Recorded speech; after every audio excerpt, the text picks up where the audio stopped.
వెలిగించబడినటువంటి స్థితి, వెలిగించబడినటువంటి కార్యం మనలో కనబడాలి. జీవము కలిగిన దేవుని సంఘములో జీవించున్నావని పేరు కాదు ఉండవలసింది, జీవిస్తూ కనబడేవాడవై ఉండాలి.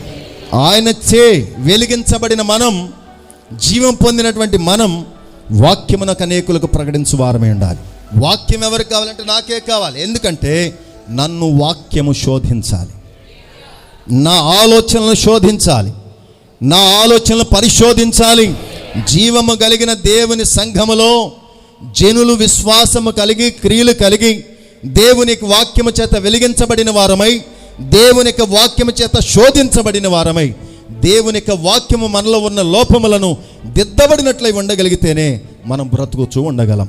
దేవునికి స్తోత్రం కలుగునుగా. బ్రతుకుచున్నాను అనుకుంటే సరిపోదు.